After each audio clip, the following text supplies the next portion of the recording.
aku berusaha untuk membahas lebih lanjut mengenai banyaknya rudal balasan Iran yang mampu menembus pertahanan udara Zionis Israel dan mengakibatkan dampak yang cukup besar. Sudah bergabung bersama kami Ketua Pusat Studi Air Power Indonesia, Cepi Hakim. Selamat sore, Pak Cepi. Selamat sore, apa kabar? Baik, salam sehat untuk Pak Cepi dengan Eva di studio. Pak Cepi, sejauh ini banyak rudal Iran yang gagal dicegah oleh Israel. Apakah serangan balasan Iran itu mengejutkan, Pak Cepi? Ya, bagi Israel ini adalah lembaran atau babak baru dari sengketa yang terjadi di Timur Tengah. Babak baru dalam pengertian adalah berhasil ditembusnya Iron Dome. Walaupun sudah diantisipasi dengan menginstal David Sling dan Arrow 3.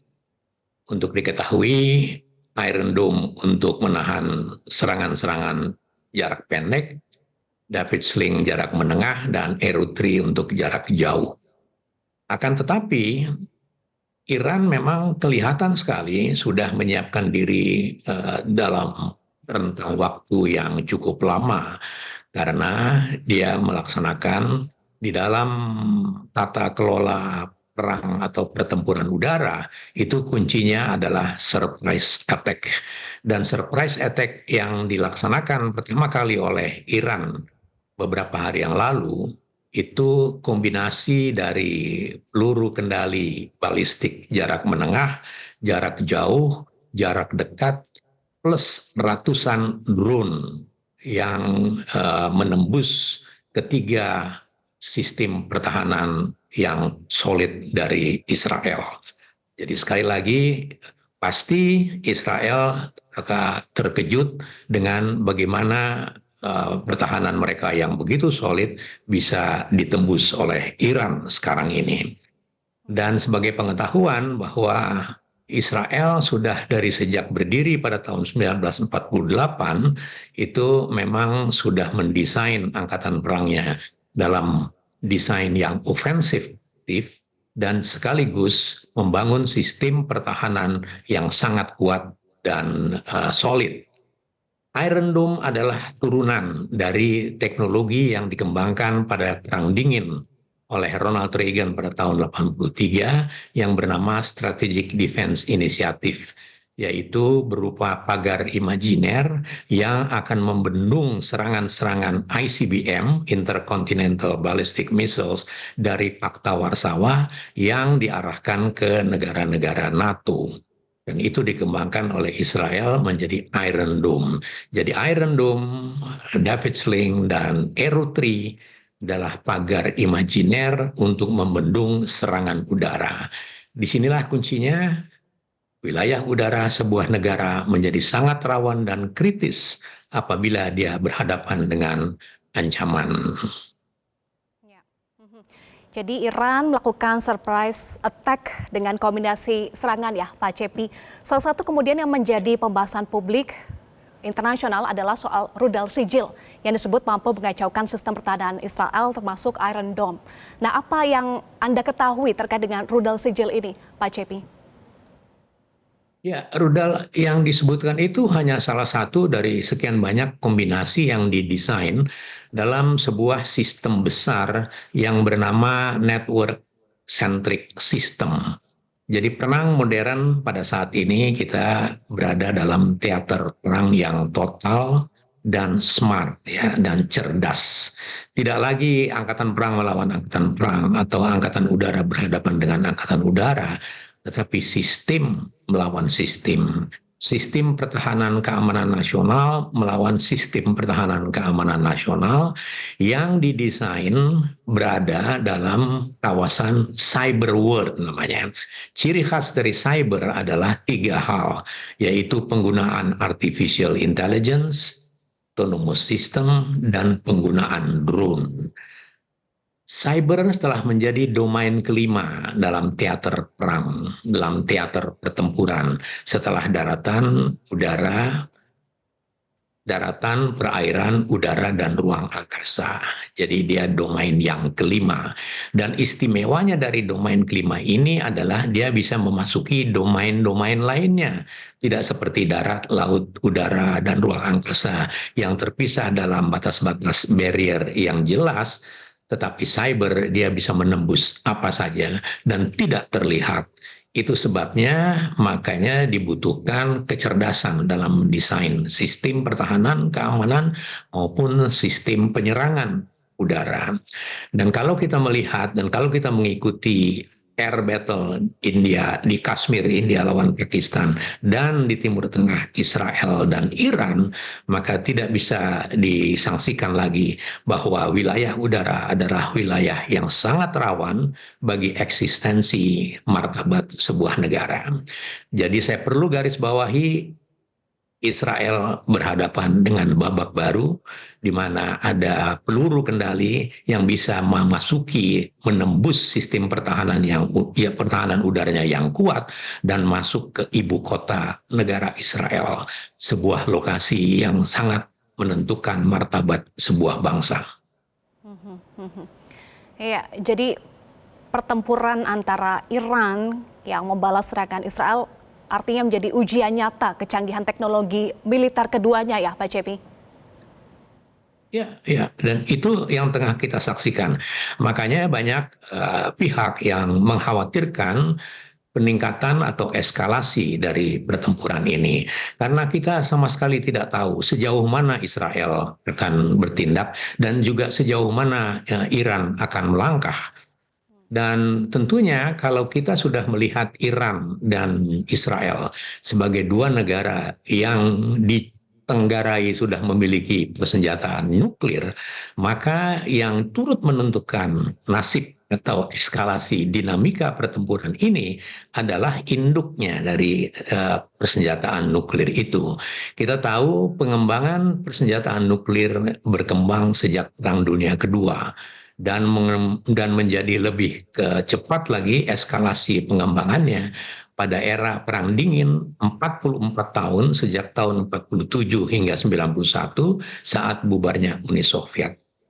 Nah, karena filosofi dari persenjataan nuklir itu adalah harus tersebar ya karena dia mengandung top secret dalam pengertian penggunaan maupun dalam pengembangannya. Itu sebabnya persenjataan nuklir sebagai senjata pemusnah massal itu juga kemudian tersebar di wilayah kawasan-kawasan konco-konconya Pakta Warsawa dan juga koalisinya NATO. Itu sebabnya kita juga melihat sekarang dari banyak pemberitaan yang menyebutkan bahwa senjata nuklir sekarang sudah ada di Korea Utara, sudah ada di India, di Pakistan, dan lain-lain tempat sebagai akibat ikutan dari perjalanan yang cepat perkembangan teknologi persenjataan di era Perang Dingin. Dan ini dipercepat lagi dengan kemajuan teknologi yang memunculkan US-China trade war misalnya. Dan itu semua sekarang tengah kita saksikan di medan pertempuran udara Timur Tengah. Ya. Tadi Pak Cepi sampaikan bahwa Iran menyiapkan diri dari waktu yang lama, dalam waktu yang cukup lama. Apakah semua senjata Iran, teknologi Iran saat ini murni produksi Iran atau ada bantuan dari negara pendukung Iran? Itu yang menjadi pertanyaan besar banyak pihak dan sekaligus kekaguman banyak pihak ya. Bagaimana sebuah negara seperti Iran yang sejak tahun 79 berhasil menggulingkan Shah Iran, kemudian dia diembargo oleh pihak barat ya, tetap bisa menjalankan pengembangan persenjataannya untuk menjaga eksistensi negaranya. Kita tidak pernah akan tahu siapa yang akan membantu dan lain sebagainya karena banyak pemberitaan yang sulit untuk dapat dipercaya.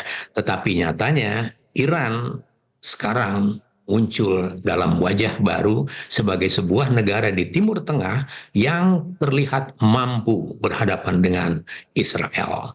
Israel dalam awal-awalnya dia tidak mempunyai lawan yang berarti di Timur Tengah karena memang dia dibangun dari sebuah bangunan angkatan perang yang ofensif dan juga merupakan sebuah negara yang membangun solid dan sangat kompak dari sistem pertahanan udaranya.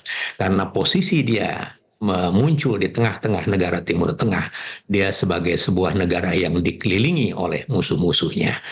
Sampai dengan perkembangan sekarang ini, itu tidak pernah ada terlihat sebuah negara yang berani berhadapan, konfrontasi face to face antara negara itu berhadapan dengan Israel. Mengapa? Karena semua mengetahui bahwa sistem senjata Israel itu mengandung superiority yang cukup tinggi, terutama di kawasan Timur Tengah.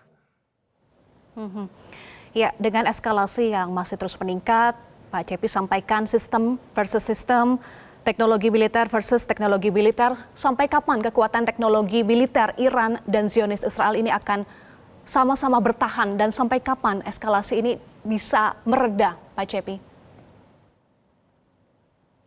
Ya, ini satu hal yang cukup sulit untuk diramal. Tetapi dari pelajaran sejarah, perang-perang itu akan berakhir apabila ada beberapa hal. Ya, misalnya, mengapa perang Vietnam berakhir? Ya, kemungkinan besar sudah ada krisis pendanaan, dan yang kedua sudah banyak protes dari warga negara Amerika Serikat yang tidak mau mengirimkan anak-anaknya berperang tanpa tujuan ke Vietnam.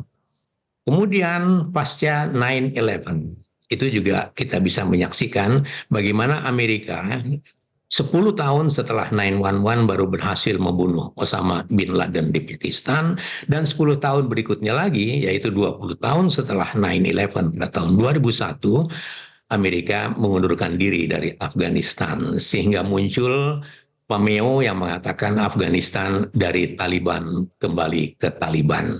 Apa faktornya? Faktornya adalah budget, dukungan dana, ya. Dukungan dana untuk sebuah perang luar biasa. Jadi kalau orang sudah memperhitungkan untuk melangkah ke medan perang, ke medan pertempuran, tentu dia sudah menyiapkan diri untuk itu. Nah, ya siapa atau apa yang membuat bisa berhenti? Ini seperti permainan catur, ya, dengan kalkulasi-kalkulasi, dan kalkulasi-kalkulasi ini tidak tertutup kemungkinan, yaitu mengandung juga pertimbangan-pertimbangan pada faktor pendanaan. Untuk peluru-peluru kendali itu mahalnya bukan main, ya. Dan itu kita lihat ini luar biasa, ini bakar duit, ya. Dan yang menang akan menjadi arang dan yang kalah menjadi debu. Sebetulnya tidak ada yang bisa diuntungkan dari ini, tetapi toh terjadi. Mengapa? Karena disitulah memang dalam sejarah dunia manajemen konflik itu berbicara, dan dua hal yang sangat dominan menyebabkan konflik antar negara di antara banyak penyebab lainnya, itu dua hal yang penting, yaitu mengenai perebutan teritori dan perebutan sumber daya alam atau natural resources. Dan itu yang tengah kita saksikan sekarang ini. Jadi kalau ditanyakan kembali, kapan ini akan berakhir? Banyak faktornya. Yang pertama adalah pengaruh dari negara besar terhadap kedua negara yang tengah bertarung di Timur Tengah, dan kedua adalah pengaruh dukungan dana, dan yang ketiga pengaruh rakyat negara itu sendiri, yang saya pikir tidak ada rakyat sebuah negara yang menyenangi negaranya masuk ke medan perang. Oke, pengaruh rakyat, pendanaan, dan juga Amerika Serikat, ya. Kita tadi sempat simak pernyataan Donald Trump akan mengambil keputusan di last minute.